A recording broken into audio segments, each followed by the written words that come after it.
ప్రభునందు నాకు అత్యంత ప్రియమైనటువంటి వాళ్ళారా, మన ప్రభువును రక్షకుడినైనటువంటి యేసుక్రీస్తు వారి యొక్క శుభనామములు మీ అందరికీ నా హృదయపూర్వకమైన శుభములు వందనములు తెలియజేస్తున్నాను. ఉదయకాల సమయంలో దేవుని వాక్యాన్ని ధ్యానం చేసుకుందాము. ఈరోజు వాక్య ధ్యానం కొరకు మనం తీసుకున్నటువంటి లేఖన భాగము న్యాయాధిపతుల గ్రంథము 6వ అధ్యాయము 12వ వచనం చదువుకుందాం. యెహోవా దూత అతనికి కనబడి, పరాక్రమం గల బలాఢ్యుడా, యెహోవా నీకు తోడై ఉన్నాడని అతనితో అనెను. దేవుని నామమునకు మహిమ కలుగును గాక.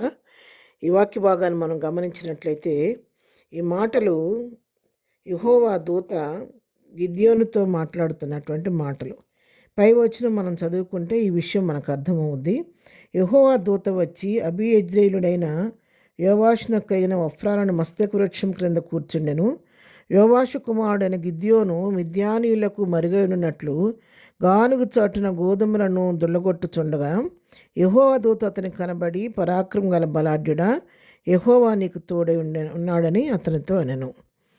ప్రియులారా, ఇక్కడ వాక్య భాగాన్ని మనం గమనించినట్లయితే గిద్యోను ఈయన మిద్యానీయులకు భయపడి వారికి ఎదురుపడలేక అందరి పరిస్థితులకు మరుగైపోయి, మిద్యానీకులు మరుగైపోయి వారి కనబడకుండాలాగన ఒక గానుగు చాటుకి వెళ్ళిపోయి అక్కడ గోధుమలను దొల్లగొట్టుకుంటున్నాడు. గోధుమలు దొల్లగొట్టుకుంటూ ఉంటే మనుషులకు మరిగే దాగలం కానీ దేవునికి మరిగే దాగలేం కదా. యెహోవా దూత ఈయన దాగి ఉన్న స్థలం దగ్గరికి వచ్చింది. వచ్చి అక్కడ మస్తక వృక్షం క్రింద కూర్చుందంట. కూర్చొని యెహోవా దూత గిద్యోను పిలుస్తున్నాడు. ఏమని పిలుస్తున్నాడు? గిద్యోను అని పిలవలేదు. ఏమని పిలిచాడు? పరాక్రమం గల బలాఢ్యుడా అని పిలిచాడు. పిలిచి యెహోవా నీకు తోడుగా ఉన్నాడని అతనితో చెప్పాడు అనమాట. ఈ పరిస్థితిని బట్టి మనం అర్థం చేసుకోవాల్సిన సత్యం ఏంటంటే, రెండు విషయాలు ఈ వాక్య భాగంలో నాకు దేవుని ఆత్మ ద్వారా నేను గ్రహించాను. ఒకటి, మనం ఎంతగా దూరంగా ప్రభువుకి దూరంగా వెళ్ళాలనుకున్న పరిస్థితులకు పరిసరాలకు భయపడి మనకు ఎదురవుతున్న సమస్యలను బట్టి మనం ఎంతగా మరుగ్గా ఉండాలనుకున్నా, ఎంతగా దాగాలనుకున్నా, నువ్వు ఎక్కడ దాగున్నప్పుడు కూడా దేవుని కృప నిన్ను వెంటాడుతూనే ఉంటుంది. నువ్వు మనుషులకు మరిగే దాగలవు కానీ దేవునికి మరిగే ఎక్కడ కూడా దాగలేవు. మేలు చేసైనా కీడు చేసైనా మనుషులకు మరిగే దాగలం కానీ దేవునికి మరిగే ఎక్కడ కూడా మనం దాగలేము. ఇక్కడ ఆయన గానుగు చాటును దాగున్నాడు. గానుగు చాటును దాగి ఎవ్వరికి కనబడకుండా గోధుమలు లొలగొట్టుకుంటుంటే దేవుని దూత అక్కడికి వచ్చి పిలుస్తుంది. పరాక్రమం గల బలాఢ్యుడా, ఎందుకు ఇక్కడ దాగున్నావు?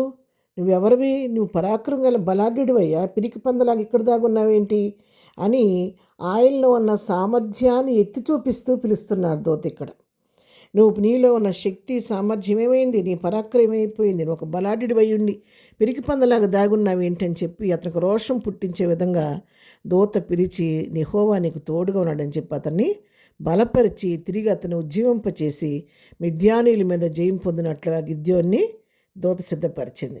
పిల్లరా, ఈ ఉదయకాల సమయం దేవుని వాక్కు నీతో నాతో మాట్లాడకుండా నువ్వు ఎవరికి భయపడి నువ్వు దాగున్నావు? ఏ పరిస్థితికి నువ్వు భయపడి దాగున్నావు? ఏ పరిసరాలకు భయపడి, ఏ పరిస్థితిని బట్టి, ఏ సందర్భాన్ని బట్టి, ఏ విషయాన్ని బట్టి నువ్వు దాగి ఉన్నావో, మరుగై ఉన్నావో ఎవరికి తెలియదు కానీ నీ అంతరాత్మకు తెలుసు. కాబట్టి నువ్వెక్కడ దాగి ఉన్నా మనుషులను గుర్తించలేకపోవచ్చు కానీ దేవుడిని గుర్తిస్తున్నాడని, నువ్వెక్కడున్నా దేవుని కండిషన్ మీద ఉందని ఉదయకాలం మనం గుర్తించాలి. గిద్యోను గానుగు చాటును దాగాడు. నువ్వు దేని చాటును దాగున్నావో ఇది నాన్న ఒకసారి ఎవరికారు మన అంతరాత్మ పరీక్ష చేసుకుందాము. ఏ చాటున దాగుంటే ఉదయకాలం గిద్యోని పిలిచిన దేవుడు నిన్ను పిలుస్తున్నాడు. పరాక్రమం బలాఢ్యుడు అని చెప్పి గిద్యోని పిలిచిన దేవుడు నీలో ఏ సామర్థ్యం ఉందో, ఏ టాలెంట్ ప్రభువు నీకు ఇచ్చాడో వాటన్నిటిని మరుగున పెట్టి దేనిని కూడా ప్రభు కొరకు ఉపయోగించుకోకుండా ఆ టాలెంట్స్ అన్నీ పరీక్షలు ఉన్న సంఘ పరిస్థితుల్ని బట్టో, దైవజనుని యొక్క స్వభావాన్ని బట్టో, నీకు ఎదురవుతున్నటువంటి ఆత్మీయుల యొక్క ఎత్తిపడుపు మాటలను బట్టో, పరిసరాలను బట్టి మరుగున పెట్టి దాగున్నావేమో. ప్రభు ఉదయకాలం నేను పిలుస్తున్నాడు. మనుషుల కొరకు కాదు, దేవుని కొరకు నువ్వు లేచి మళ్ళా లేచి గిద్యోని వలె దుమ్ము దులుపుకొని లేచి మళ్ళా ప్రభు కొరకు వాడబడితే మిద్యానుల మీద గిద్యోనికి జయం ఇచ్చింది దేవుడు పరిస్థితుల మీద నీకు జయం ఇచ్చి నిన్ను కూడా తన మహిమ కొరకు వాడుకుంటాడు.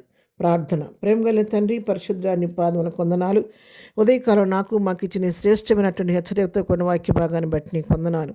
అవును నాయనా, మేము ఇద్దరు ఉదయకాల సమయంలో ఏ పరిస్థితులకు దాగి ఉన్నామో, ఎవరికి దాగి ఉన్నామో ప్రభు, మేము ఎవరికి వారు మా అంతరాత్మ పరీక్ష చేసుకొని మరలా ప్రభు నీ కృపను బట్టి బలపడి నీ మహిమ కొరకు వాడబడే కృప నాకు మాకు అందరికీ దయచేయండి.